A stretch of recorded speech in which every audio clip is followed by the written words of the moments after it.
Alrighty. Hello everybody. Welcome back to the channel. Today I am doing another collab video with Paul from Zeitville. Is that how you say it? Yeah, that's how you say it. Insightful Media.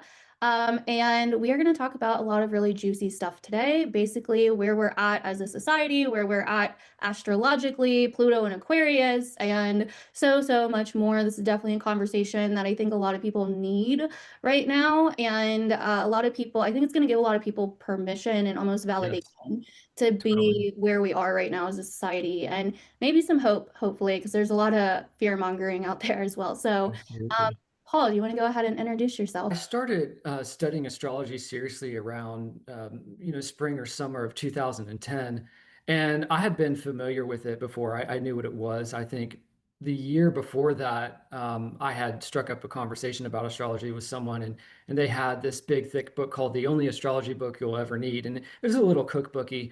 But then I set it aside, and I was at this crossroads where I needed to make some serious decisions, and I went to a thrift store and I saw some astrology books, and it was how to make your own chart. And I thought, well, okay, I've been reading these astrology blogs in the spring, and they seem to know what's going on. They're talking about all of this stuff that's going to be happening with Pluto square Uranus in the 2010s.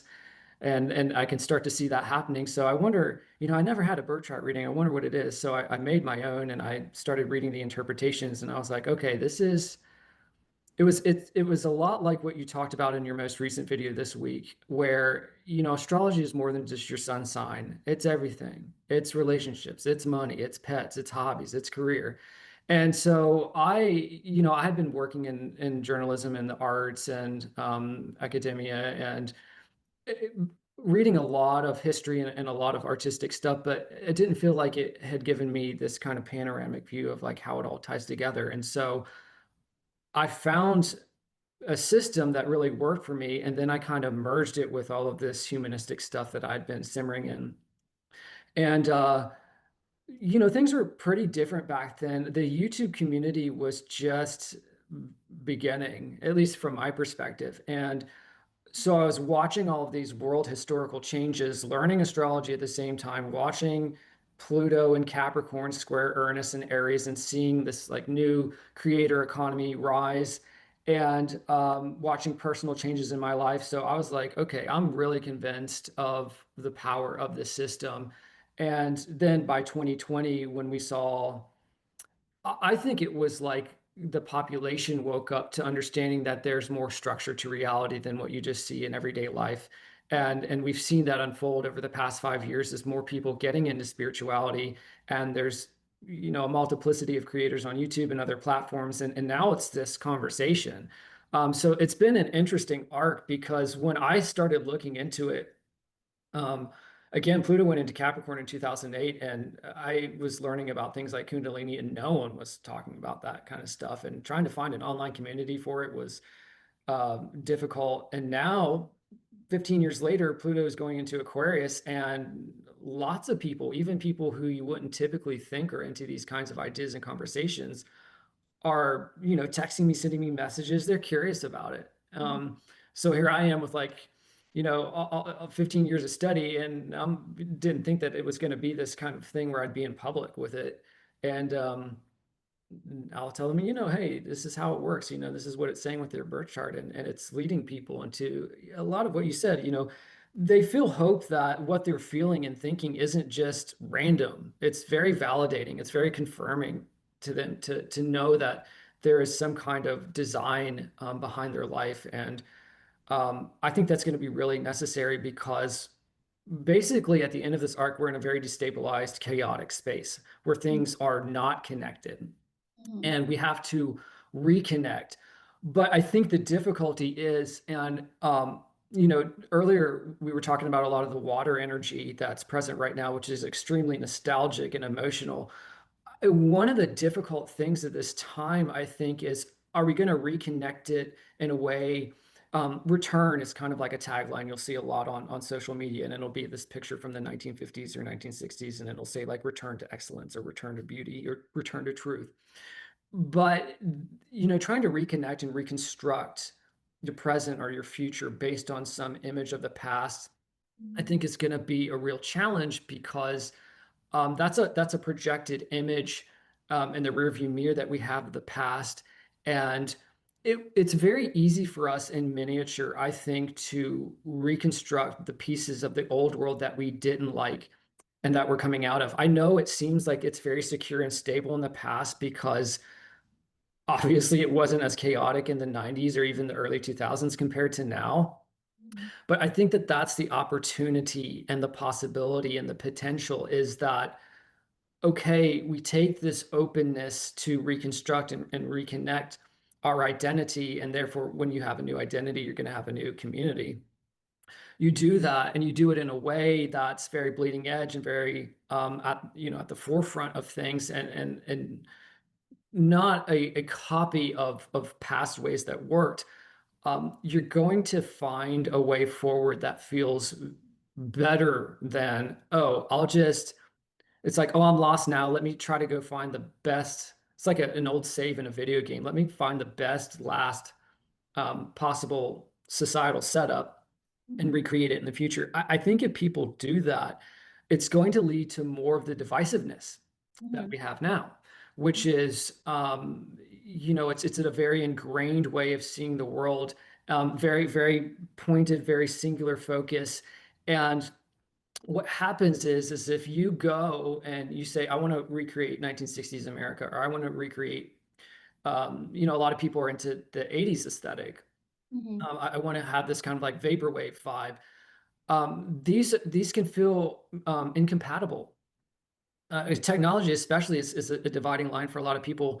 Some people may be like, let's go 60s, live off the land versus this kind of Blade Runner 80s vaporwave. Okay, so you do that. And a lot of my vision of what we can do with that, based on the study that I've done, is okay, fine, have that, have your own reality tunnel, but do it in a way so that you're not bumping up against people and so that you don't say, okay, you're doing 1960s America over there and you don't even use a smartphone and I'm not going to interact with you and actually I'm going to like hate you and like outcast you because that can be Aquarius too, is exile. Because Mhm. I want to do like crypto and like Blade Runner and this kind of Shanghai mega futuristic city thing. Mhm. What we have though is, I think, so it almost seems like, are we going to get like cancel culture on steroids? But what's happening, I think, is as we lean more into the chaos, as we lean more into the destabilization, the fragmentation and the fractionation goes inward.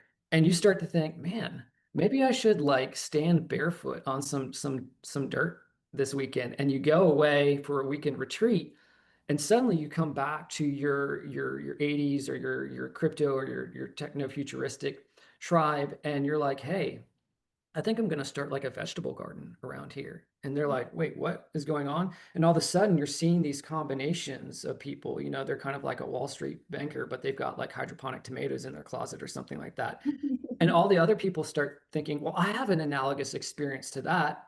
Like, I love driving my gas guzzler car, but I want to, start making this small business for some kind of like maybe like solar powered fans for my backyard patio or something. And then they're like, wait, am I all like kind of green and crunchy now? And so all these people that would have had you, I think of the meme, like you see it a lot on X, is like say something that will have you like this, and it's a guy kind of standing with his arms crossed, looking really proud, and he's got like 99, knives around him. It's like, okay, what is the 1% versus the 99% that's going to be the dissenting opinion? Suddenly everyone's like, well, I'm like that in some Mhm. ways. I'm a little bit multiplicitous, and that to me feels like a bohemian renaissance, like very creative. Everybody's doing their own thing because they realize that they're a hybrid of all these potential paths that we can remix going Mhm. into the future. So it's not like we're returning. It's like we're taking pieces of that and we're reconnecting it and remixing it so that we can go into a future in a way that Aquarius is an air sign. It's not really interested in conflict. It Mhm. really wants to harmonize. And you see Yeah, that in it's all the like, air sign hieroglyphs. sorry, No, sorry. go ahead. It's like the better idea with Aquarius. Like, Mm, what is the most progressive, better idea? And how do we progress? And when I say progressive, I'm not necessarily talking right. about political party. I'm talking just in Right. general, like how do we progress from here? And so much of what Hmm. you're saying, I feel like mirrors so many people's internal journeys. I know that it mirrors mine. And this is what, like when you're talking in the beginning about just astrology and how you're saying how I say that it goes into everything. It is, it's a Yeah. mirror. Like if you when I so I learned astrology textbook style, Yeah. reading articles, etc., the first Yep. couple of years. And then I learned astrology. And what I Ah, mean by that is like real life astrology. And because I remember yeah. I was sitting there Indian style, because I always sit like cross-legged, sitting there Hmm. on my couch one day, and I was really thinking about my Venus and Virgo. And I was like, Yeah. and I was thinking about all the things I'd heard about Venus and Virgo, how I didn't relate to any of them. So I was like, well, how is this playing out in my life? Hmm. Do I really see this anywhere? Like, am I just resistant to it? Like, what is going on? Ah, am I resistant to it? All of a sudden, I had this idea. And it's like, well, how do you feel about Venus things in your life? And I thought about like food, clothing, beauty, like all of those things. And I was like, well, I really like earthy, natural, neutral tones. Right. Oh, that's Virgo. And then I was like, I'm very kind of picky sometimes with food. And I was like, oh, that's Virgo. When I started looking at my life and then Yes. comparing it to astrology, it was like an awakening happened. Like You I made it sat real. and like I literally was just I had a reading this morning and Hmm. I was telling my client the same thing. I was like, astrology is not about good and bad. It has no No, purpose no, in this is the right path, this is the wrong path. not at all. This is what you should be doing, this is what you shouldn't be doing. No. And people come to me with their purpose. I'm like, I'm not going to give you the exact career that you should be doing. I'm going to tell you Yeah. what you're really good at and what these energies are telling me about your chart. But if you look Hmm. around at your life, it is mirroring your chart all the time. You are a mirror of your chart all the time. You are Exactly. a product of your chart. And so what I've really done is, and that's how I do my videos, I look around at what themes am I noticing in myself and those around me and my clients, like what's really coming up, what patterns, and then I say, what in the astrology like deals with that, like what strings back to, how does it string back to what's happening right now? And that is how I have the epiphanies I have, Hmm. way beyond something I could have read in a textbook or online. Right. It's like, oh, this is like a whole nother side of Libra, or oh, this is the Hmm. deeper side of Scorpio. Like it shows me things, or Saturn or Mars or like whatever. And so astrology, like your life is a mirror for astrology. So what Yes. themes are you noticing lately? What are you noticing within yourself? What questions do you keep asking yourself lately? What, even down Hmm. to like little words that you like, how you notice words Yes. sometimes that you haven't heard in forever, and you're like, that Absolutely. word keeps coming up lately. Yep. And it's like, boom, like back in when the node entered Aries in 2023, Uh-huh. just felt this massive fire that it was like a couple months after, but I felt like this massive fire of like badass energy. And I kept hearing the word Hmm. conviction. And I made a Interesting. whole master class off of conviction. And it felt so Aries, the way I was dressing at that time, the way like it was just, I was like, oh, this must be the Aries North Node. Like it helped me understand Aries in a whole different way. Totally. Astrology is everywhere all the time. And Absolutely. something else is like what you were saying about the Hmm. past and how people keep trying to go back to the past. Like I was Yeah. doing that, like I've done that so many times. So first off, like and I'm a Cancer South Node too, and that could also probably, Hmm. but I like when COVID happened, like I got really, really, really big into health, and but from a different angle, not modern health, but like holistic health. And I started learning how the modern health, like the issues with like the modern healthcare system. And I just started Interesting. studying all these holistic health things. And I got really, really kind of chronically online. The North Node was in Gemini at the time, and Hmm. all of the debates online about everything. And I got so into that. And then I had that moment of like going out and touching the grass. I went to Florida, which I know Florida was like on and popping anyway during that whole time. So I get it. But I went to Florida, put my feet in the sand and stared out at the ocean and realized, oh, life was still going on. People were not like out here Mm, preparing to survive in case shit got real like I was, mm. like I was like chronically online, hibernating in my house, like, Wow. and I was like, oh my gosh, if they start, like, I was like in this whole other world. And then I went to Florida and realized, oh, the world's not ending. It's going to be okay. And it really like shifted Mm, everything for me. But I've had this personal history of like hanging on to the past where like even last year in 2024, I kept mm, wanting to go back to like it's almost like a person that hasn't like gone out of like mm. isn't like they still like fantasize about like their high school days, it's like, oh, Okay. I could go back. I wish I could go back. I wish I could go back.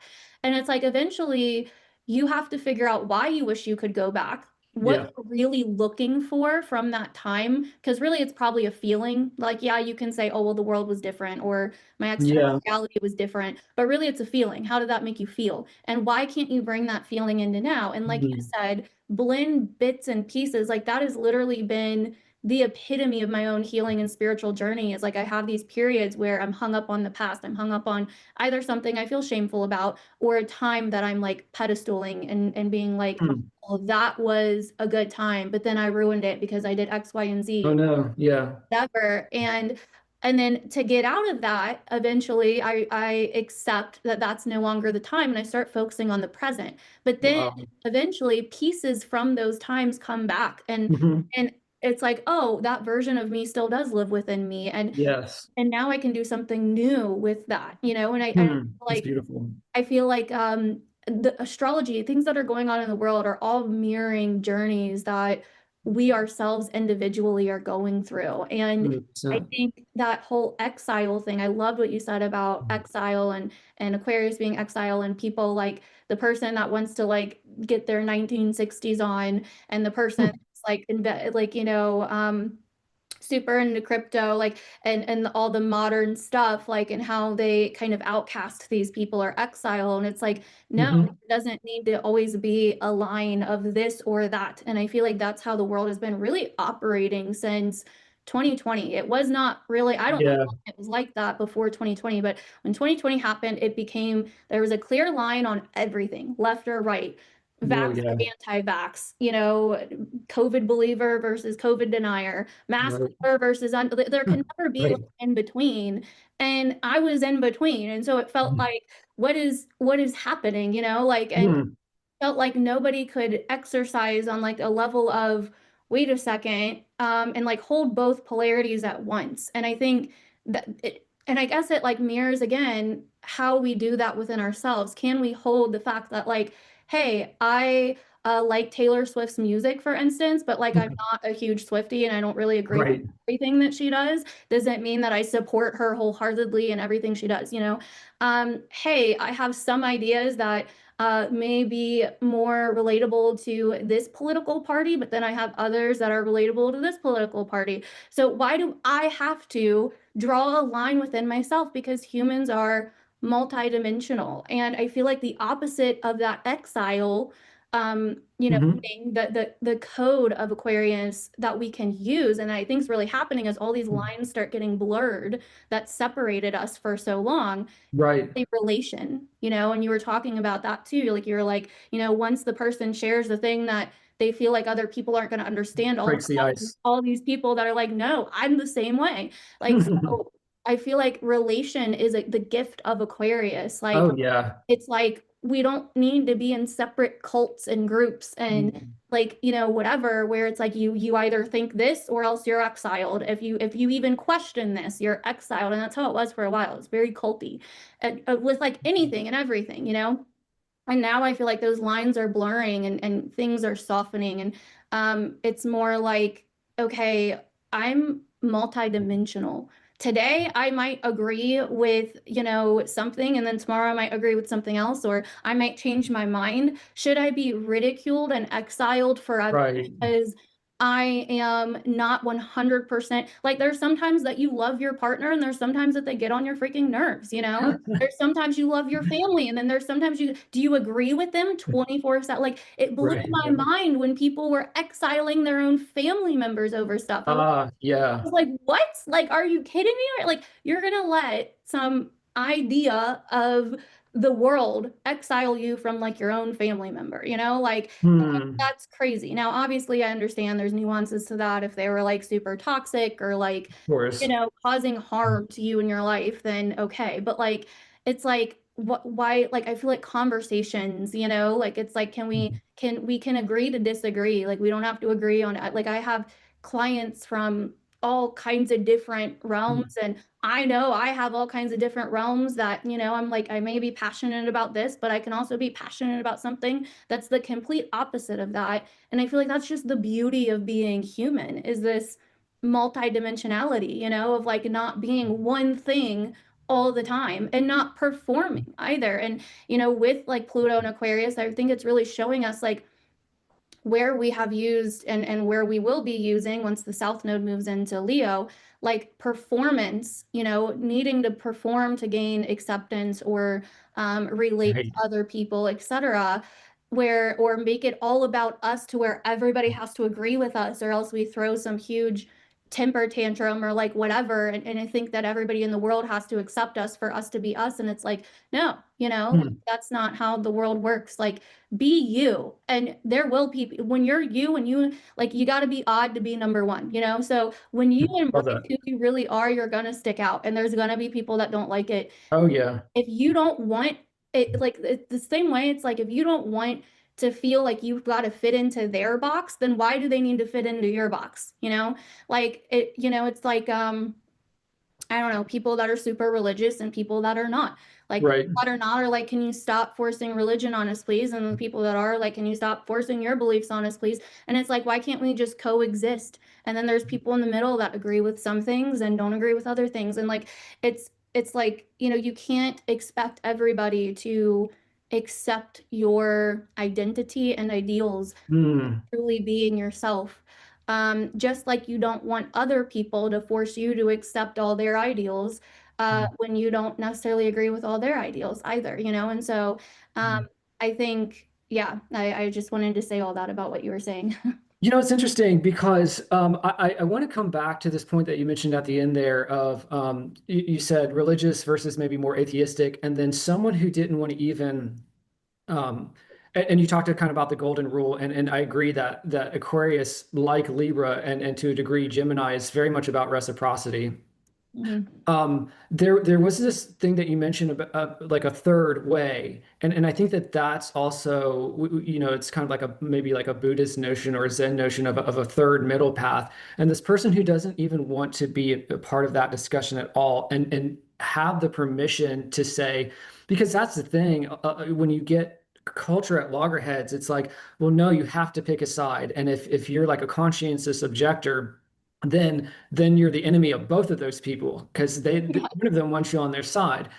And I think that that's fascinating because to me, Aquarius is about that detachment, and it allows someone to say, I don't want to participate in that kind of conflict, not because I don't want to choose a side, but at an extreme level, detachment is I'm not merely observing you. I just don't even invest truth in that. There's no reality principle in that back and forth discussion at all. I kind of it's a Saturnian science, so it works through negation. I mean, it does want to multiply combinations as much as possible. So it's not about segregation or balkanization.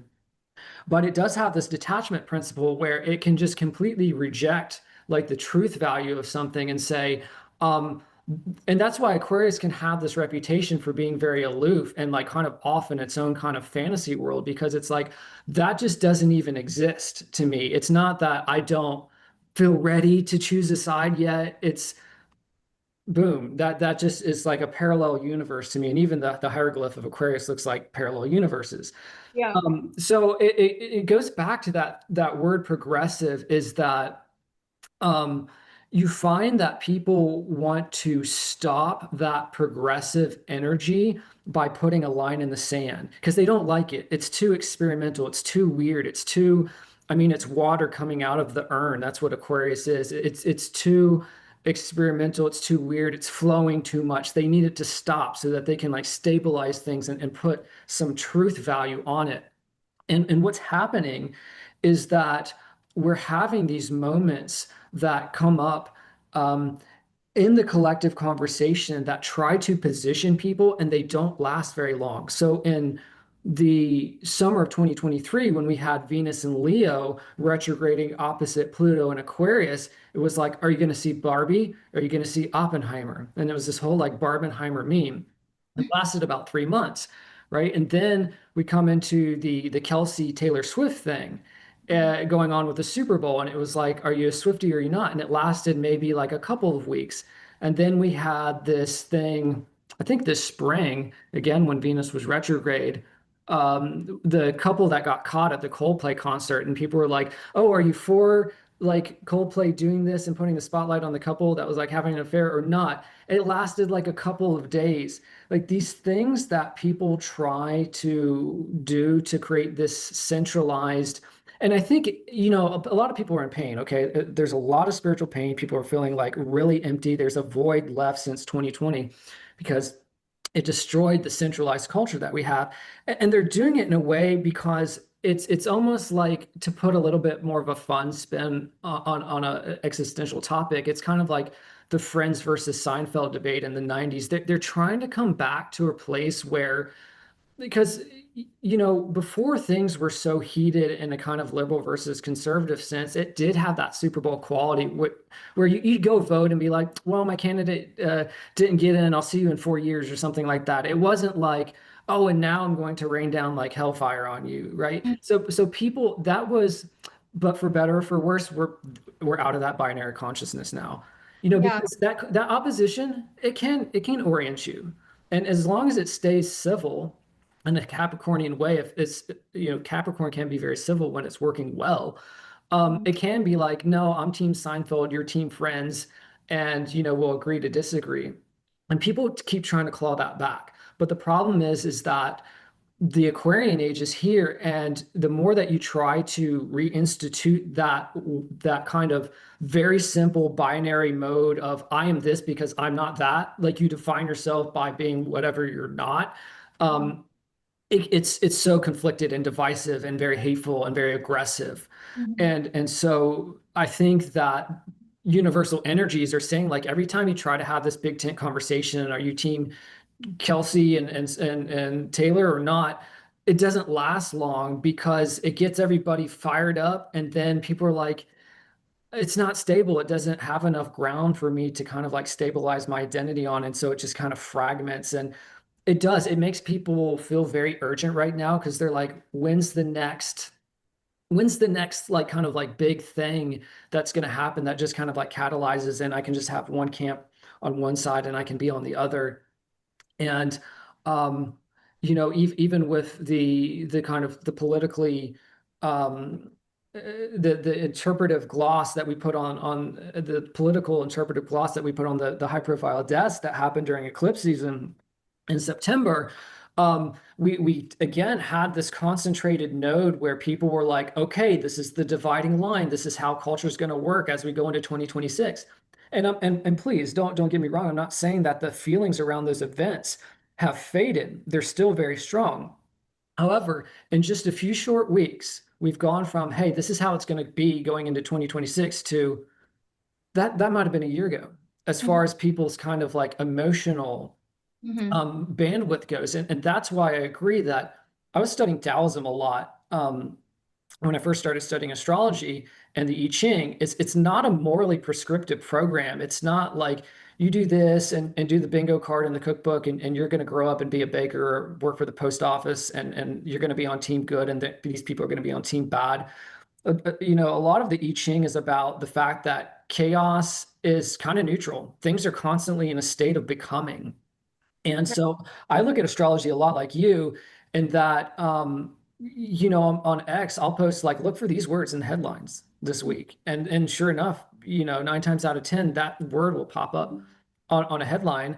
And it's because energy is narrative, energy is story, it's interwoven with who we are, and it is a mirror. It responds to how we respond to it. It's not this like, okay, here's your cookbook, here's your bingo card, and this is the very fatalistic way that's going to play out. Now I want to tie this back to what you were just talking about, and this kind of like the third person that is like kind of the conscientious objector to the spirituality versus atheism debate.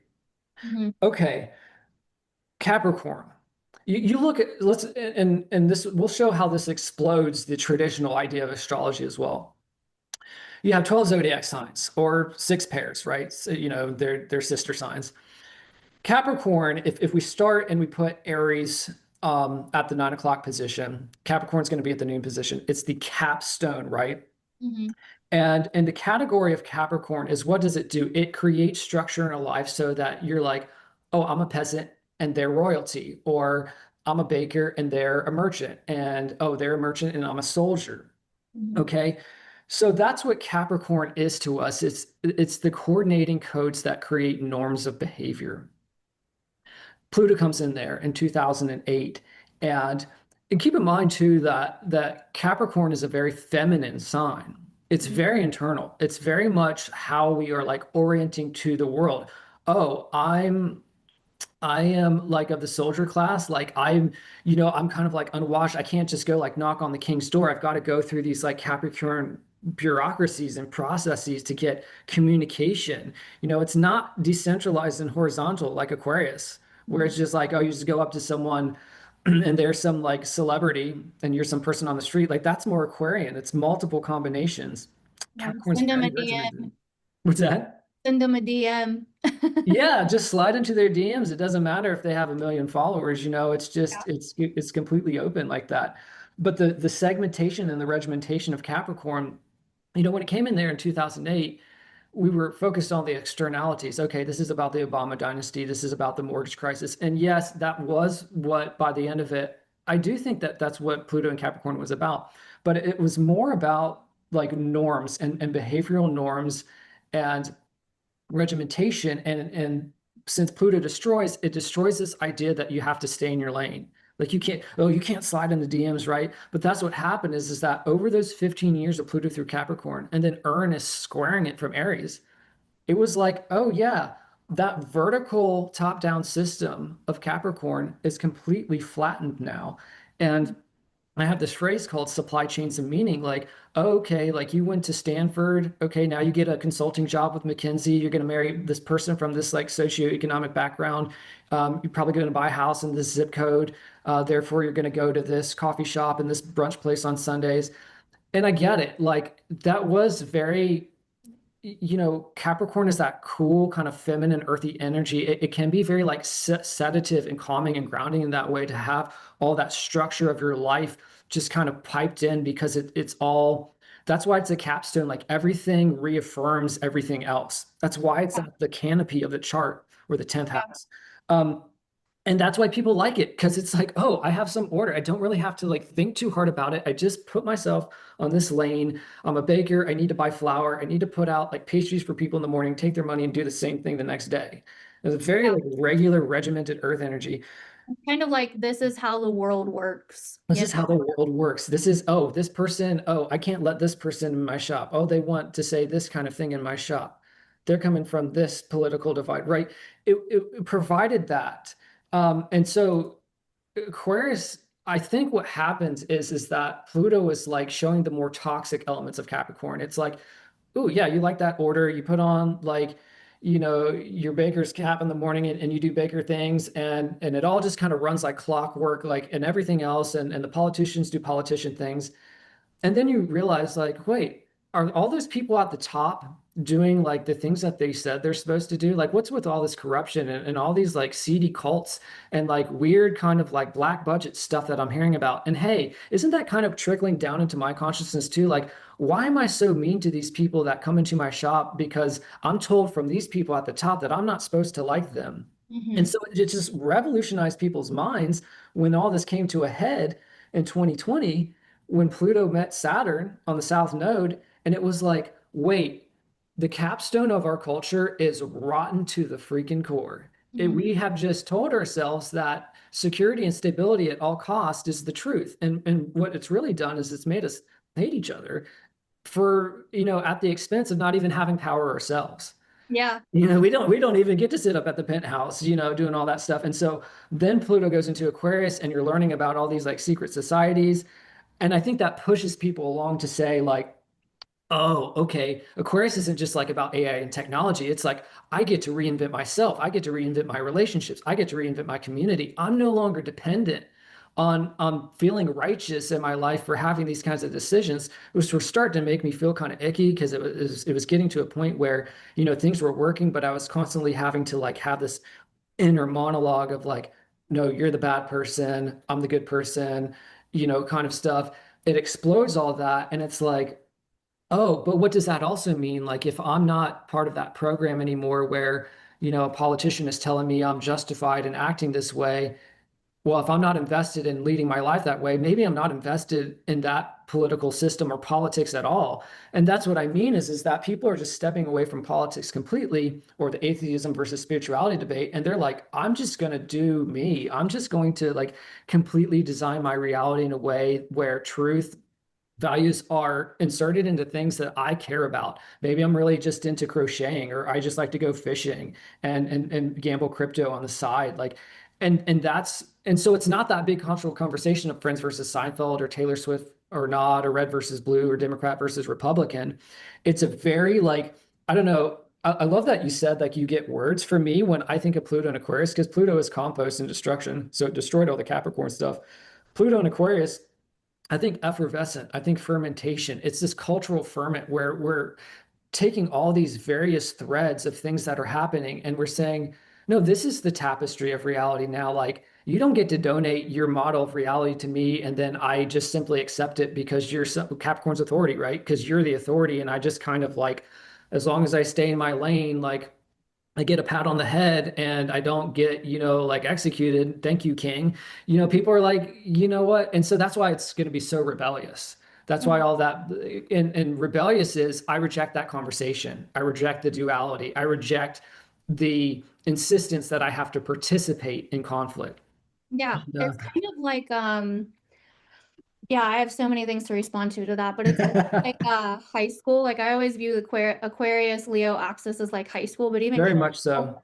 Capricorn kind of comes into that as well because it's almost Yep. walk into the lunchroom at high school and there are so many different tables and each clique sits at like their own table. Yep. So Capricorn is like, Pluto going through Capricorn was like, um, why do we have all these separate cliques? Why are we supposed to hate each other? Why are the jocks supposed to hate the nerds? And why are the cheerleaders supposed to hate whoever, like the goths or like The whatever? goss, Like, right? why do Exactly. we have, like maybe they're, and then like it's now an Aquarius and like the cheerleader realizes she's got a little bit of a goth side, That's right. like the football player popular football player realizes that he can get straight A's and rock out at science and be amazing, that Hmm. that can be cool, And so it's like started questioning almost like this structure this like foundational Right. structure of like this is how the world works. And it really leads into like something else that it's like a quote that came to me back in I think 2022 and I just have like random quotes that Hmm. pop into my head and they're kind of lessons that I've learned in some way but it's like Hmm. you can either let the world dictate who you are or you can dictate who you are and I feel like that is literally the epitome of basically all this Capricorn to Aquarian Hmm. it's like you don't need the world to dictate who you Right. are. And I mean, some people still do. Some people are still like, Yeah. really stuck in that where they feel like the world needs to change before they can change. And it's like, Yeah. I get it. Like I've had Oh, I get it. very Yeah. times like that because with that Capricorn energy, it's like, wait, is this safe though? Like, are we Right. safe? Like this Exactly. was safe for so long. So when it all kind of started getting exposed and everything started changing, especially with COVID as well, like, is this safe? Are we 100%. safe? Like, is it safe to be like this? Are other people Mm. safe? Is this group of people safe? Is this group of people safe? These groups of people Right. are fighting each other because neither one of them feels safe. It's like Hmm. survival kicked on, and that's very Capricornian as well because Yes. It's the winter. It's like you've got to go chop wood, carry water, keep this fire going. It is all about like the necessities. It's the Bare minimum. basics. It's Yep. like this is what's safe. This is how we survive. But where was that used in a Hmm. corrupt way for so long? As Capricorn also has this root back to history by like the Rockefellers and like all of these other people that kind of Exactly. created the system that we have today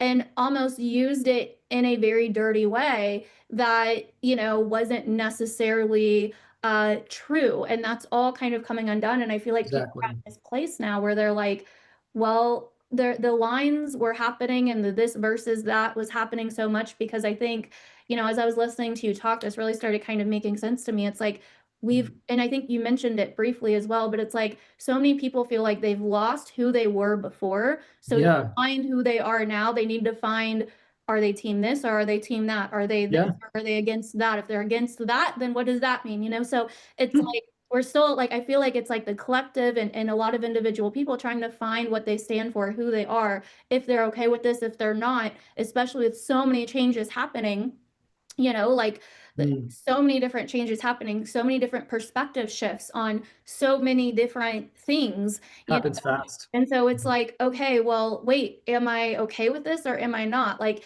and who am I in the process of that? And I feel like it's all really coming from like, who are we now after all of this? And what do we agree with? What Hmm. do we not agree with? And it's like still the ego trying to like find where it stands, but also still fit in. And it's just creating this like huge complicated thing where now it's Yeah. like so many of those lines are being blurred where it's like, maybe I'm not hard this side or hard that side. Maybe like I kind of have some friends on that side, but I kind of agree with some of the other side and that's okay. And it doesn't need to Yeah. be this harsh line in the sand, And it really also goes into kind of the hero and the villain. It's Oh, like if we absolutely. don't know who we are, we need there to be a hero, we need there to be a villain, we need there to be a good side and a bad side. We Yeah. need something to root for because again, we're looking at the world to tell us who we are, to dictate who we are. We're looking at others in the world and what's going on to dictate who we are instead of saying, okay, actually, I'm going to find myself. And then from there, I will know, what I subscribe to and what I don't, or what I like and what I don't. And Hmm.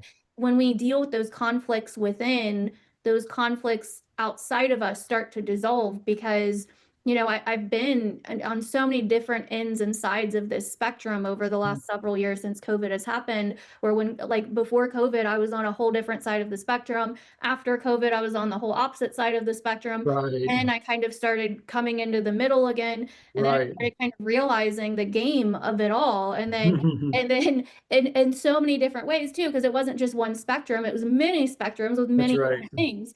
And like we were talking about, like, for instance, using like the Taylor Swift and Travis Kelce thing, it's like you can like Taylor Swift and Travis Kelce, but maybe you like Travis Kelce because he plays football and you don't really Ah. like that they're constantly showing Taylor Swift at football games. So in that moment, you may not really like Taylor Swift and Travis Kelce. Like you can like Taylor Swift and Travis Kelce, but if you're in a restaurant with them and they Hmm. are holding up the line for, an extra hour wait time, you may not like Taylor Swift and Travis Kelce in those moments. And so it's like, that's what I mean by like it's almost like we can agree with something. Like you may agree with let's, I don't know, have healthier, better food, but Yeah. like in other times and other moments that may actually equal it may go against a different priority or value that you have. Priority. I It's like like that word. Yeah. yeah, so it's like you can like or agree with something, but may not agree with it across the board all the time. Right. Like we can, I don't know, like I'm trying to think of like a good example for this, but one Well, second. this is the aspect of zealousness and the danger of cults is that you could like some of the stuff that RFK is talking about, but then all of a sudden it's like every food coloring additive and every bit of like seed oils in your In-N-Out hamburger becomes like this myopic obsession for you to launch your holy crusade against people who eat unhealthy. It's like, oh, you have a piece of candy, it's going to be okay.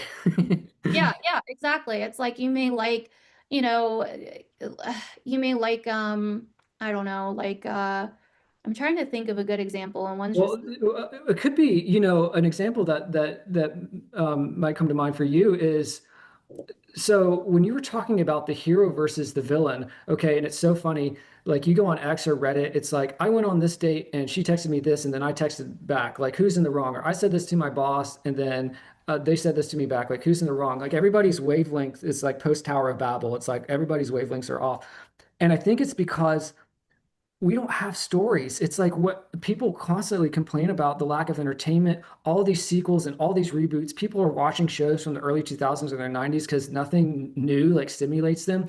Mhm. And entertainment's a really big mirror. Maybe that'll give you some examples to think of, like the just I body. actually just thought of something. Like you may Yeah. like, and it actually came to me before. I couldn't think to keep it going. But like Hmm. you may like honesty. That may be a huge number Hmm. one freaking value for you. Like I Sure. like honesty, give it to me straight. I like honesty, right? But and you may appreciate honesty when, people are like, hey, you have something in your teeth, or hey, Right, this is right, how right. I'm feeling. But you may not like honesty when your significant other is like, yeah, you've gained some weight, like, yeah, Okay, look, interesting. you look big in those pants right now, like not like honesty in those moments, you know what I mean? Or you may not like honesty when you're watching a movie and that movie is not based on like a real life thing, but you love Hmm. that movie. And so if everything had to be honest, like what would that mean? You know what I mean? Like that would mean that we'd get rid of like a lot of stories, a lot of movies, a lot of things that just like that actually thrive off of not necessarily honesty, like so Oh, okay. I Yeah, yeah, think that yeah. like if Hmm. that's what I'm kind of saying, it's like so many people are like this versus that because they have this one value or this one thing that they expect Totally. time and that they're rooting for, but that's not like that like across the board, you know what I Hmm. mean? Like it's not like that like across the board. It's like okay. And so I think understanding that like you can like um emotional conversations with people. But when you're in a dance club and you're dancing, you may not want to have like a 3 hour cry sesh with somebody that is going through something. You know what I mean? So Wow. it's like the Yeah. world has, Contextual. yeah, for like a Hmm. while there, it's like the world was so black and white, and it was so like, if you're this way, you need to be this way all the time. But so many people, Yeah. and so it was like becoming hypocritical. And it's like, well, and I think so many people expect one thing flatlined across the board. And it's like, that's Mm. not how we work. That's not how life works. It's multidimensional. Like Right. it comes around and goes around. There's cyclical things happening here. So yeah, you want honesty in a courtroom, but honesty, if there was a rule where everything had to be Mm. 100% honest all the time, like yes, there are some things that could benefit from being honest, like the news. Like that would be really nice if like the news was actually honest, Hmm. but like there are other things like movies, plays, books, Yeah. like things like that are not going to benefit from that. And I think judging ourselves because, oh, I like this, but I don't always like this in this situation, Hmm. is not like we don't need to judge ourselves for that, right? Like it's like we're Absolutely right. multidimensional, like, and I feel like, but so many people judge others, and there were some Hmm. really interesting parallels to the Salem witch trials back Okay. in 2021, 2020 time frame. I think Neptune, I want to say, I can't remember Neptune. exactly what it was. Sure. I think Neptune was like right around the same point in Pisces, and there may have been some other things. Jupiter on Neptune for the first time since around the Civil War, which would create a very divisive energy. Yeah, like there was something there with the Salem witch trials because I was talking a lot about it at the time, but I can't remember now Hmm. what exactly it was. But I kept bringing that up because that's how it felt. It's Yeah. like maybe this woman back in the Salem witch trials like really was just using like holistic methods or Right. Reiki or like energy work or like something, and or maybe Right. she was doing none of that and really was following, but she got burned for it the second that Uh-huh. she got pointed at. And it's like that's how that time felt. It's like if you Yeah, even it was rough. associated with people or shared a post from somebody that believed in a very controversial thing, or it's like, oh my God, you support them. Hmm. Like I Hmm. remember someone like messaged me on Twitter and was like, "Oh, I see that you follow." I can't remember who it was, some political figure. And at the Sure. time, I was following all of the political figures because I was Right. talking more about the astrology behind what was going on politically. So I was like, Mm. yeah, I'm an astro like what? I'm just not Yeah. gonna follow them like because you don't like that I follow them or you don't like what they say. Like it's not even about at that point whether I like it or not. You're just worried that I follow them, you know? Like so it's like it's just like and I refused during that time to like put myself aside to please other people. Like Yeah. that was something that just felt true to me during that time. And I'm really Mm. glad with like the way that I handled all of that. But Sure. I was a little bit, I did go off the deep end there a little bit with it, where I became very, just like I said, chronically kind of obsessive about what was going on in the world till I went to Florida and I was like, oh, the world's not falling apart. You know, like it's probably gonna be okay, you know, like so um but yeah, it's just it's I think sometimes we expect, you know, people to just be not like people and it's like Ooh, we're yeah. human. We have so many That's different a, sides of us and I think that's like the biggest thing that I really want to get through right now to people because I think I know that for a while like last year I was struggling for a second. I was like, well, who am I if I yeah. like this artist, but then I kind of agree with some of the things that they may not agree with, or and I Right. like this artist, or I like, you know, or I kind of agree with some of the things this politician is saying, but like, and it felt like I had a lot of different things that like didn't go Put together, you together, yeah. know, but then I was like, eventually I realized like, well, I'm freaking multidimensional, and just because other people are saying, nope, if you like that, then you have to do that and you can't do that. Or nope, if you don't like that, then you've got to exile these types of people and do like I'm not going to do that because no one's going to tell me how to think and what to do. And so I just kind of accepted like I'm multidimensional and there's probably a hell of a lot of other people that feel this way as well. You know? Absolutely. Yeah, I think that's a great example of how Capricorn energy tries to claw itself back because Capricorn at an extreme can be very prescriptive. Just do this and you'll get that. Mhm. Just obey and you'll get the reward. It's kind of like a reward punishment system. Kant, who was an old philosopher, he actually wrote an essay called What is Enlightenment? And it was about this idea of like you can be free as long as you obey. You know, just do everything the king says, and you won't be kicked into the forest or whatever.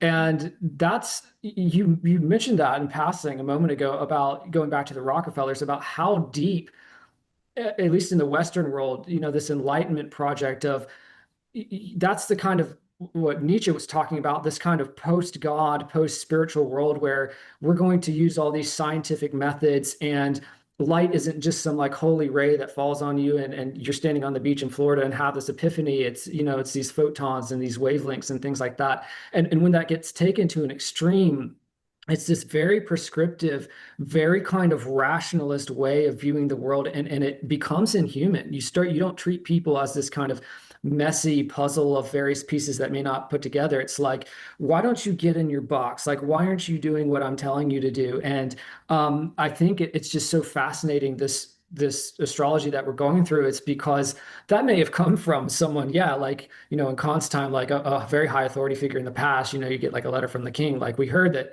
you were getting some ideas from Martin Luther, and you're going around nailing theses to the door saying like you don't have to go to the Pope to confess, you can just pray to God on your own. Like, what are you doing now? It's like, and I want to make a segue here to something I think is interesting is that other people take it upon themselves to kind of enforce these Capricornian codes. It's like, well, we all believe here that we've got to eat as healthy as possible. And like, what are you doing eating that like fast food hamburger? Like, we're going to come after you. So it's very interesting how like that Capricorn energy just tries to hang on through getting really diffused into the populace.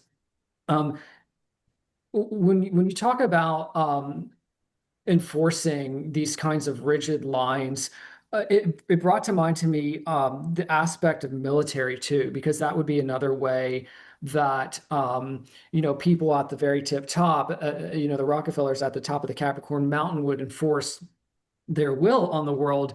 And we're seeing a lot of military energy coming into the world because the dispositor of Pluto and Aquarius is Saturn and Aries.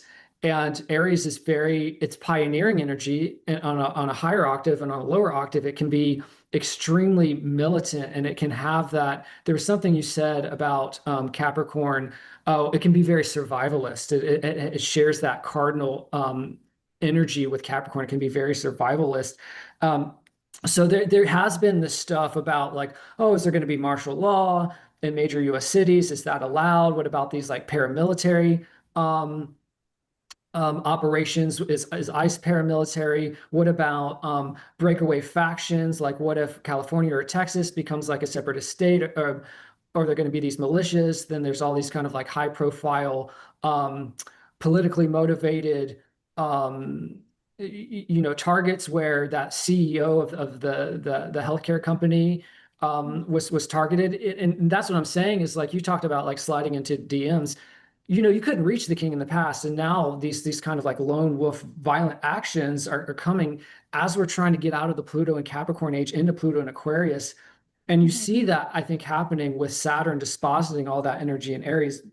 But to put a positive spin on it, I want to point back to the last time Saturn was in Aries in 97, 99, and show how it's what you're talking about, where it kind of breaks people's concepts of like, I'm going to enact pressure. I'm going to enact violence as a way to enforce the fact that you're not in your lane. So what Mhm. came out then? OK Computer, Tom York has Saturn in Aries too. So he's having a Saturn return. Bjork put out Homogenic. And then in 98, Smashing Pumpkins put out Adore. And they were the big kind of like stadium guitar alternative rock. And people were like, what are you doing? This is all electronic. This is like that Radiohead stuff. That's like that Bjork stuff. And so it kind of started to create this dividing line of like, oh, what happened to guitars and why are we doing this electronic music? Um, if you, Also, what was happening during that time was that in 98, Gap had the khaki ad. And it was this also, we talk about advancements with Aquarius. It was the first commercial that had used bullet time, which is what the Matrix used a couple years later. It got popularized then. And that was all about, because khaki is a military cloth. Denim is I'm Jim Morrison. I'm a cowboy. I'm like American rebel. It's a very like relaxed individualism. Khaki was like a British military uniform in India. It's like get in your lane, follow the rank and file, right? So Gap launched that against the American Eagle and Abercrombie and Fitch like jeans thing that was in the mid 90s when Saturn was in Pisces and everything was big and baggy. Because you Mhm. see that happen now with Saturn and Pisces. Mhm. Sydney Sweeney, right? For American Eagle, it's the big baggy jeans. But then Saturn comes in Aries and it's like, no, you want the slim khaki, get regimented, get in line, get in the army. And that was when the swing music revival came in. So it's everybody dancing in synchronization, everybody knows the code, right? Mhm. So, it's interesting that um, you see this movement from the dispositor of Aquarian energy, Saturn, on this cusp as it is now, between Pisces and Aries, and in the past, and how in entertainment it was creating these dividing lines of like, are you on team like individualism? Okay, if you are, you're like going to be on your own. Oh, you want a community? Well, the community is like you have to get in line and get in your slot and be in the rank and file. It was like, well, where's the community that I can be a part of, but not like in the military? And the last thing that happened before Saturn went into Taurus in February 99 was that is that right? Is it 98 or 99? Let me check my notes here. 99, Steve Jobs put out the multicolor iMacs, Mhm. tangerine, lime, watermelon, whatever, all the multicolored flavor of the iMacs. And he gave people this idea that you can be an individual, you can have like your multicolored iMac, but you're also part of this ecosystem. And I think we're going to see that similar arc where things are very kind of billowy and flowy, and with Saturn and Pisces, and then people are like, no, you can't do that. You've got to do this kind of military thing. And then like people will grow out of it and they'll be like, no, wait, we've got to be more Aquarian here. We can like have this diverse flavors of experience, but it's not like you just have to go be some like lone wolf or some lone ranger where you're like fending for yourself. Like you can be like some kind of multicolor next to some other multicolor and you can have that community. The other thing that I wanted to mention was that we're going to have the other dispositor Uranus in Gemini, and last time it went into Gemini was 1941, and that's when bebop music actually was against the very regimented orchestral swing music. So it was all about it was more about like listening on your own rather than dancing with people and synchronization. It was all about fast tempos, spontaneity, intricacy, right? Like very experimental. And a couple years after that, there was a Zoot Suit riot. It was these American Mexican subcultures in California. And because of the rationing, which we're also seeing echoes of now with Saturn and Aries and Uranus and Gemini, the suits were too big.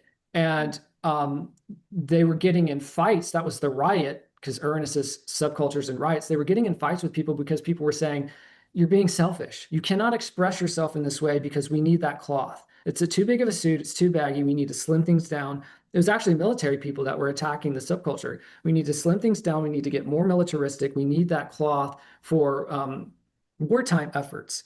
So, and they were basically saying your style, your way of expressing your individuality is unpatriotic. Mhm. So I think we're going to see that. And again, we're seeing that now in culture. I think we saw this kind of Sydney Sweeney American Eagle jeans ad, and it's just her, it's just one person in the commercial, and she gets in a vintage car, and car culture is very like it's the horse, it's the American frontier, right? We're Mhm. going to see that conflict. And then when Saturn goes back into Aries in February, and we're going to have all these planets in Aquarius in February, we're going to have an eclipse on the 17th in Aquarius. We're going to see this tension continue where it's like, okay, we got to go into a group. People will be like, you're right. It's too billowy. It's too Pisces. It's too individual. Let's get in a group, but it's going to be like very militant. I think we're going to see a lot of military culture come back, a lot of very like tight fitness culture and fashion come back. And then like you were saying, I love that you point. I love your gloss on Jupiter on the South Node in Leo and how it's going to be about like temper tantrums and not needing people's permission to just be yourself. I think once we get into the summer and those next eclipses in August, people are going to be like, okay, this is not an either or conversation. This is more of this that 2020s hangover of binary thinking. I don't need to like think I'm either just like the denim individualist or I'm in like this army where I just am like a robot and I get to not get punished because I obey. I'm going to do more of this like kind of multiverse thing, this more of this like patchwork reality where I'm a piece that doesn't fit in and everybody else is cool with that because they're saying I'm a piece that doesn't fit in. So it is a little like kind of concerning to see how some of that energy violence is like the last refuge, right? Some of that energy gets really militant before it starts to melt and kind of give that Aquarian Leo balance of like positive creativity. It kind of gets to that point in the cafeteria in the high school where people are like, well, I'm going to beat you up if you continue expressing yourself that way. I'm not just going to like make fun of you behind your back. And we may have to go through that as a society where because when people get really scared, they can get really militant and they can start like enforcing things where it's like, well, um, Yeah, I personally think like so I'm a little hopeful. I'm optimistic. good. Because I'm hoping that since Neptune will be there because Yeah, that's going to do a lot. I know when I was looking back, I literally couldn't find really any time in history where like all of these things were combined. So where Saturn was in Aries with Neptune, while Hmm. Pluto was in Aquarius, while Uranus was in Gemini, Mm. while the nodes then move, like so I mean I might have just not went back far enough, but I was went back pretty far like when probably around this time last year when I was looking into, this particular year. So it has been a while, so I could be totally wrong about that, but I could not find going back, a very, very long time, where it was quite like what it's going to be. And so I'm hoping that Cool. we as humans I'm kind of hoping that that's what this whole Pluto Capricorn massive, stellium we had in Capricorn and Right. Tawny was all about, where it showed us this is how the government and corruption has been working, what wars have really been used for, Exactly. and how they get us as a society on board with it. So Right. I am kind of more hopeful at this point, Uh-huh. and I, again, like, I'm not saying that there's not a possibility because there is, but with Neptune and Aries, like, I used to view Neptune as kind of just delusion. Like, that's how I viewed it for a long time. Yeah. Had enough Neptune experiences now to where I see way, way more of it. And I feel like, Complex planet for sure. yeah, it is. It is. So you never really know 100% sure like how it's going to play out, but I'm hoping Yeah, that, it does soften things. It does blur it things. does. So Yeah. with it being with Saturn and Aries, even when Saturn, kind of moves on, it's still going to be in the same sign. So Oh, sure. I'm hoping it kind of it's not, and Saturn is, in fall in Aries anyways. Yeah, it is. I'm kind of hoping that Neptune's like dissolving the typical Saturnian, hardships that we would see. Okay. It being Interesting. Aries, like dissolving those walls, dissolving the kind of agenda or the way that it's going about. And Rather than glamorizing it. yes, rather Okay. than glamorize. I Interesting. think there could be both. It could be some of Right, both. Like, right. again, it could go split again, where some people are like glamorizing it, but again, it could go the other way where people are like awake to it now, and they're like, Right. They not doing get this out in front of it. No, you're not going to trick me this time. the thing that does scare me the most, because I think you were explaining Capricorn, but I kind of see Aquarius that way, when it starts picking apart the sun and the molecules of the sun and almost like going Right. against God or the divine. You know what I mean? It's like Right. actually it's all just molecules and like we explain it away scientifically that way. Right. Um, but what I'm the most nervous for next year is the node moving into Aquarius where Pluto Uh-huh. is. Like I saw some posts about that, that is and my what friend had sent me that, and she said it's kind of one of the large astrologers on X, and she said if you think what's happening with AI is crazy now, wait until Pluto meets with the North Node in Aquarius. And a friend had texted me that, and I said, oh, it's funny. I was trying to play the optimist to her. I said, no, North Node is good. Like it's just going to evolve us away from AI slop. But I'm curious what your reaction to that is. Yeah, tell me. I I mean, my fear is that, especially with Pluto there, it'd be one thing if Uh, Pluto wasn't there, but with Pluto there, especially yeah, as it gets closer to Pluto, I just and the South Node being in Leo, which also is like the individual, the light, it's the light. Yeah, I feel like it could get.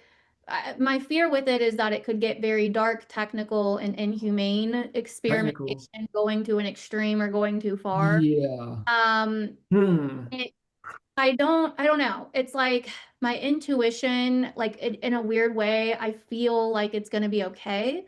So I'm kind of like Sure. trusting that, but like Right. mentally, just knowing, what, and that's the conflict I have at times because like there'll be things that Mhm. I see mentally, and I'm like, that does not look pretty at all.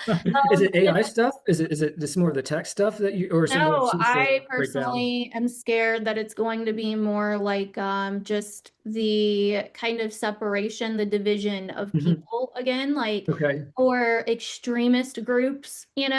Which we Um, were it, talking about a moment ago. yeah, like extremist groups. It could also be because I don't know, Pluto has been very revealing as well. So it could also be Yeah. like some kind of massive like look behind the curtain that really changes everything forever.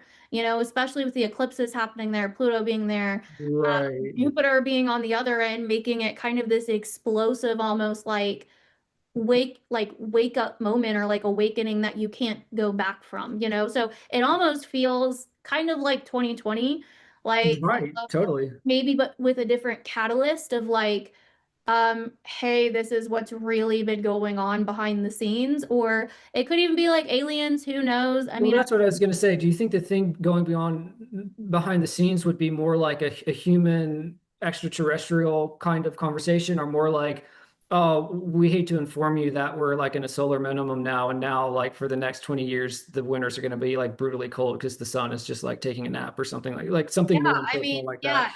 like I don't have like a specific thing. Okay. I think it's just more like it.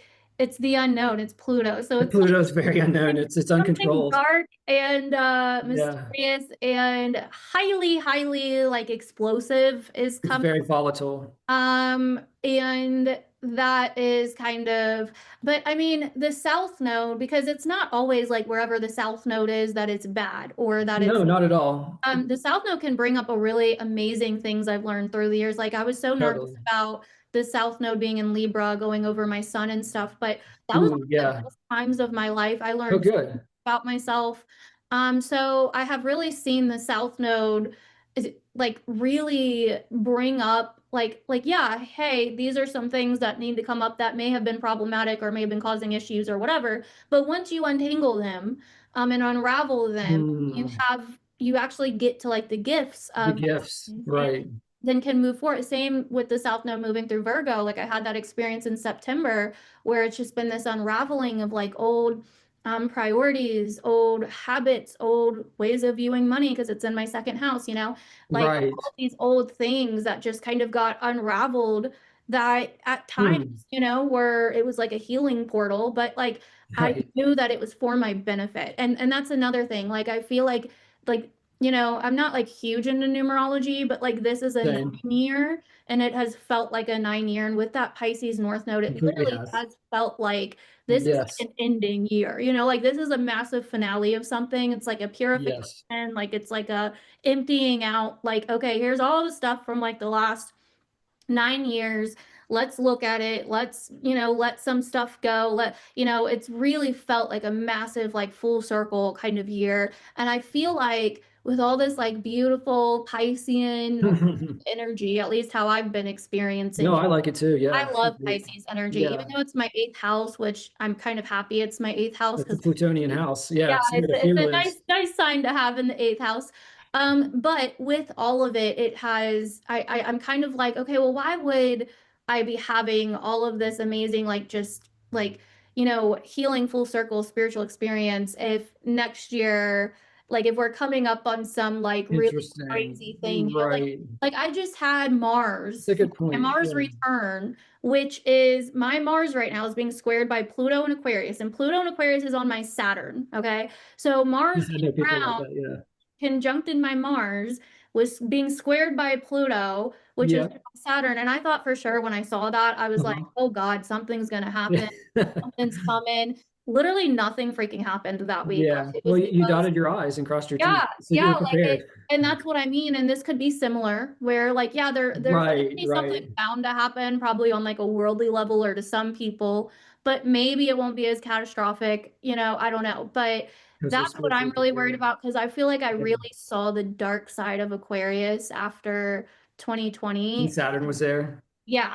Yeah. Really realized like Saturn is definitely the ruler for me. Like that's when I Oh, switched yeah. to traditional astrology and everything. I was like, Yeah. holy shit, this is powerful here. Yeah. Like, Very, very powerful. I mean, you just felt it. You could see it. I mean, it was just everywhere. It was like social distancing, like just Yep. all the word. I was like, this is insane. Hmm. But I think that there is like that's what I worried about. I was kind of worried about Pluto and Aquarius as well, but it has been a bit different. Yeah. I feel like it's been breaking down. It's almost like Saturn and Aquarius showed us a lot of like negatives about Aquarius, and Oh, yeah. Pluto's almost been like breaking it all down. Hmm. And so, Like that. yeah, so I am kind of hoping that like I don't know, there's so many different ways that could play out with the North Node on Pluto and Aquarius. I almost feel like a maybe a destruction of It's destruction for sure. a system or the way that people have operated or the systems of people or there's something there, but it's going to affect society and Oh, yeah. usually is pretty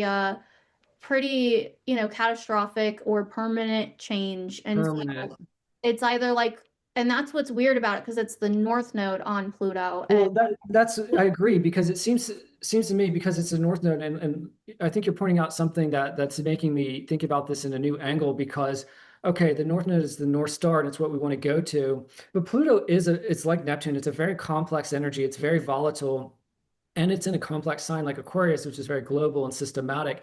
I kind of am starting to think from what you're saying that, and it's a destructive energy, Mhm. So this is saying, hey, collective, lean into Aquarian things in a Plutonian way. Now, the North Node is hard enough for most of us to do because that's why it's a spiritual challenge. And Mhm. Pluto is probably not anyone's best friend. It's like an energy we really try to sweep under the rug. I mean, it literally deals with hidden things. So Mhm. you think about what people have been going through, and they're like, am I going to actively, proactively lean into Plutonian Aquarian things? Like, because most of us like that comfort, and it's like no. So then Pluto, kind of hooking onto what you just said there at the end, Pluto is on the north node, so the change is going to happen regardless. This to me kind of says, well, you get to destroy it or I will, but there's obliteration. You, I think, would want to be, in charge of that, like, destruction. And hopefully Jupiter on that south node will be some alleviation where people are like, okay, I'm going to Aquarius is information. So maybe it's just you don't even have to take like a it's not like when Saturn and Neptune were in Capricorn when the Berlin Wall fell. It's like you're not taking a literal sledgehammer to some kind of cultural wall. Maybe you just need to spread awareness with your friends and your family and your tribe and say, like, no to something, like no to dehumanization or something like that, no to um because Aquarius is very humanistic and compassionate too. It's right before Pisces. So, you know, it doesn't have to be yes or no for the entire globe, because again, that's that prescriptive energy of saying what's good for me is what's good for you. But for, you know, Jupiter and Cancer and Leo is a little nepotistic. So yeah, just for me and my tribe, like we're gonna stand up and we're gonna do the Pluto and Aquarius thing and be like, we're self-organized here. Don't send a robot to deliver our mail, and please put someone in charge of the self-checkout so I can see a human face. I think it'll be kind of that of people maybe pushing back against extreme automation, because that I like that word systems that you use, is that the destruction of third spaces that happened with Pluto and Capricorn. I'm seeing a lot of threads on X that people who say, like, whoever is the venture capitalist or entrepreneur that creates spaces where people can just vibe in person. Jupiter on the South Node in Leo during the summer is going to be huge for festival and travel culture. I think we'll see that. It's like, oh, it's a humanization arc. But if you don't lean into it, they're just gonna like it's just gonna be like driverless cars in your neighborhood and like robots from Amazon delivering your goods. And you're gonna have to probably you have to act, right? Pluto's like compulsive, obsessive energy. It's like, well, if you don't say anything, like they're going to solve the systemic problem of delivering information and mail and food and all of that, and love and human connection, but it'll be very cold. So like if you Pluto's also want, that's why it's so compulsive and obsessive. It's like, well, if you desire like an Aquarian community, like you go to your local city council and vote like no Amazon robot dogs delivering like your food or something like that. Yeah. It's small but big at the same time. Yeah, it feels kind of like breaking out of the matrix a little bit, or like, awakening to the matrix. Like it feels like an abrupt awakening to like, oh wait, we've been under these illusions or these systems again, or Again, that's been on my mind a lot the past few weeks. It was something it's something I haven't been able to really verbalize. And to me, when you said that you were a little bit kind of concerned about Pluto on the North Node, I think it really clicked for me. And you said also that it kind of reminds you of like a 2020 sequel. There has been this feeling in me of like, okay, so let's go to that example of like, okay, I don't want robot dogs delivering my DoorDash or whatever. I want an actual human, at least. If I'm going to sit at home and have food delivered to me, I want to see a human face. Mhm. Um, because Aquarius is about connection and humanity. Mhm. You would think that that would be very obvious of that, what's that word you just used, illusion, that you would see the ways in which the world is accelerating to a place of dehumanization and disconnection. But it's strange to me that there's this kind of sleepwalking aspect right now where, Brian Johnson, I don't know if you're familiar with him. He's got this program where he wants to live forever, and it kind of starts bleeding into this transhumanist thing where you can like upload your consciousness to a computer. And there's these accelerations in virtual reality worlds and metaverses. And again, just frictionless worlds where you're not having to interact with humans to get goods. And um, I'm out here near DC, and I learned that I didn't know this. The electrical grid out here, because of the infrastructure, we're talking about systems and infrastructure, which is Aquarius, and Aquarius is electricity. We have to borrow from other states. And Northern Virginia and like which is where Amazon has their headquarters and a bunch of like contractors and things like that, is a massive AI hotspot, which requires a lot of electricity and a lot of natural resources. And if we have to borrow electricity from other states, and how are we going to do that? What are the contracts? Again, air sign energy. What are the contracts? What are the agreements? What are the conversations? What's the reciprocity there? Like it can be a very disastrous kind of situation where we're pouring all of these resources into AI, and then it gets very hot here in the summer. Congress wasn't in session until they had air conditioners because that's why they call it the swamp out in DC. People, what if there's a heat wave and people can't turn on their air conditioning because we're shuttling all these resources to AI? So it's literally what you're saying. Like I've had this feeling of like, shouldn't this be kind of automatic where people are like, again, going back to what we said at the beginning, this is not like pro AI. This is not anti AI. It's a third way. It's an opening of a conversation. But Yeah. it's like, where is that happening? Aren't people kind of like, I haven't seen that yet, where people are like, well, hey, that's kind of like a conflict.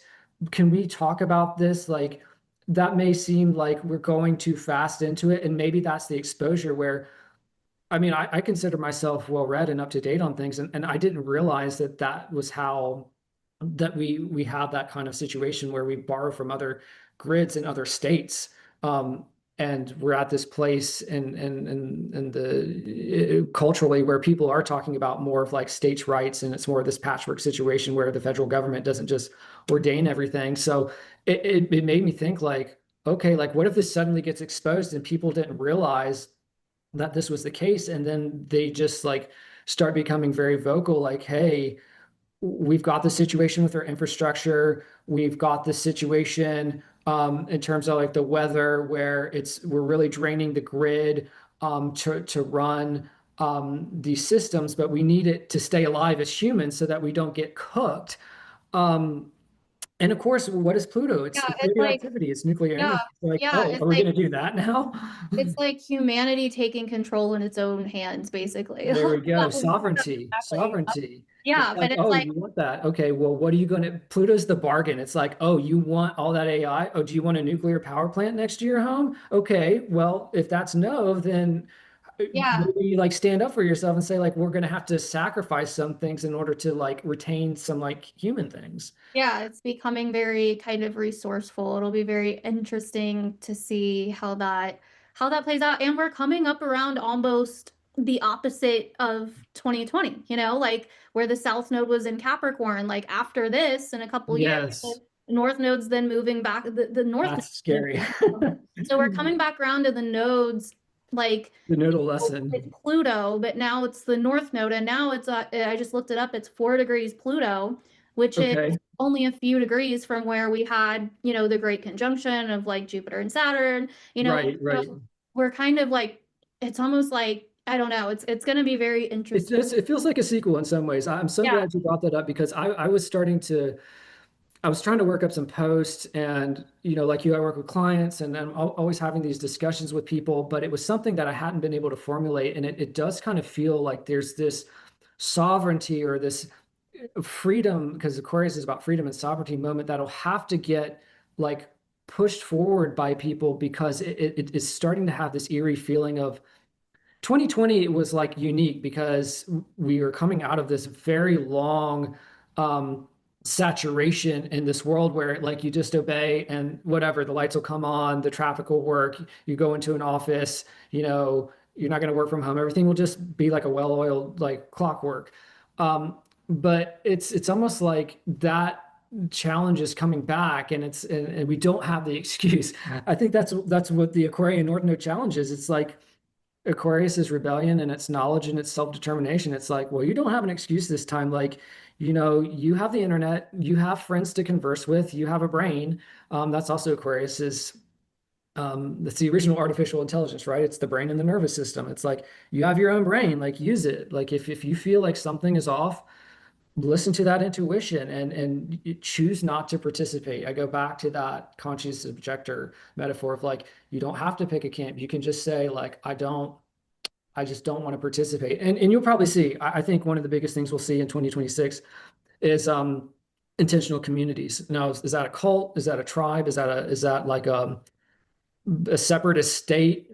I mean, all of that's in play. That's the beauty of astrology is that it's a narrative system. So yeah, we may see some states trying to separate completely to carve themselves up or separate completely from the federal government. Um, we may see like communes carved out within certain parts of major cities. We saw like little hints of that in Seattle after 2020, and it's part of this evolutionary journey for humanity to figure out, okay, we have all these one size fits all systems that were supposed to serve everybody, like electricity and food and politics and culture, and they're still there in some kind of like cobbled form. And so we have to coexist with that. But we also have this mandate from Pluto and Aquarius that things are going to be more microcultural, things are going to be more niche, more subcultural, and you have permission to do that, and other people are going to be doing that as well. And it's tough and it's interesting because that's the parallel. I think the parallel in Aquarius is we have all these old systems, all this old like a lot of like bridges and infrastructure needs updated. Social security, all these social systems and it's sitting in parallel to these microsystems that people will develop. And the most microsystem of all is the self. That's the South Node in Leo, is in a spiritual sense, in an energetic sense. I'm not even talking about like, hey, just get like a flower pot and grow some herbs on your windowsill. Like that's a small thing. Like I'm not even saying that to criticize. Like that is a progressive way to be acquiring, to do something for yourself. It's more about this when we go down to the smallest level, what people are the parallel system that people are really growing is this ability to have permission and authority within themselves and to say like, I don't feel like that's a progressive way forward. Like I feel like I have to do something in my corner that's a little bit different because that's also Aquarius that wants to be different. And so, and it may be something small. It doesn't need to change the world. Okay, so maybe you burn beeswax candles at night because you're concerned about your electricity grid. Now, is that going to like change the whole thing at a state level? Well, no, but maybe that's an old way of thinking about things. And maybe the feeling of value and investment that you get in your personal reality is what's going to move the needle forward. Because the more people do that, that's Aquarius. The more people do that, then that the butterfly effect happens, and then you really start to see that kind of widespread change. So perfect Something stopping point, I think. something interesting I wanted to say though that I just realized is that every air sign symbol almost creates an equal sign. So Exactly. Libra, but it's got like the little, A you know, little hump. hump on top. Aquarius, but it's Is zigzag. that jagged? And then Gemini, which is like turning it, you know, Yeah, uh, capped at the top like a I column. just, yeah, I just kind of thought about that. I just kind of realized that. But yeah, Yeah. thank you so much for doing this. You're so welcome. Thank you so much. We And went down some rabbit holes. I mean, yeah, you being just like you were just so in tune the entire time, and I'm it, like just first of all, I'm grateful for the opportunity. I just want to say that you have a great platform, and I'm an extremely Aquarian thinker. Obviously, I'm Aquarius rising, and I have a 11th house South Node, so I can go very far out. And I think it was just, you know, it was so generous of you to invite me on here and then to do all the work of putting it together and just also to just be so present and to go down those rabbit holes with me. So yeah, I want to express gratitude for that. yeah, we definitely can do this again sometime. Do this Great. again. And thank you so Okay. much a lot. I really appreciate it. You're And I hope welcome. you have a good rest of your day. Thank you. I hope you do as well. Alrighty, thank you. Bye. Mhm. Bye.